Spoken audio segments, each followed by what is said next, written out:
ఇప్పుడు పాస్ట్ లైఫ్స్‌లో ఏవైతే కొన్ని సంబంధాలు మనతో పాటు ఉంటాయో, అవి ప్రెజెంట్ లైఫ్‌లో కూడా క్యారీ అవుతూ ఉంటాయి అంటారు. అంటే నీకు రుణపడిపోయావు ఉన్నామని ఒక మాట అంటా ఉంటారు. సో, ఈ రుణాలను, ఈ సంబంధాలను ఈ మెడిటేషన్ ద్వారా పక్కకు జరుపుకునే అవకాశం ఏమైనా ఉందంటారా? కొంతవరకు హ్మ్.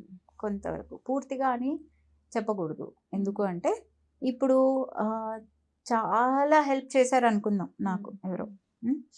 చాలా హెల్ప్ చేసినప్పుడు నేను ఆ హెల్ప్ని ఇప్పుడు వాళ్ళు చేసింది 10% అయి ఉండొచ్చు, కానీ నా సోల్ లెవెల్లో నేను దాన్ని 100%గా తీసుకున్నా. తీసుకుని నేను వాళ్ళకి 200% ఇవ్వాలని వచ్చా. మెడిటేషన్ లేదు, ఏమీ లేదు. నేను 300% ఆల్రెడీ ఇస్తూ ఉన్నా. ఓకే. సో ఇప్పుడు నేను మెడిటేట్ చేయొచ్చు, ఇప్పుడు పూజలు చేసుకోవచ్చు, దైవారాధన చేసుకోవచ్చు, ఏదైనా చేసుకోవచ్చు.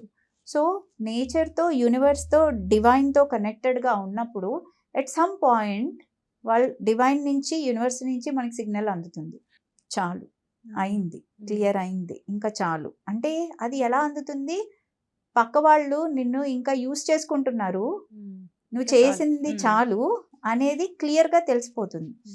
అప్పుడు మన సోలే మన చేత ఈ ప్రాక్టీసెస్ అనేవి చేయిస్తుంది. ఆ ప్రాక్టీసెస్ ద్వారా అది క్లియర్ అవుతుంది.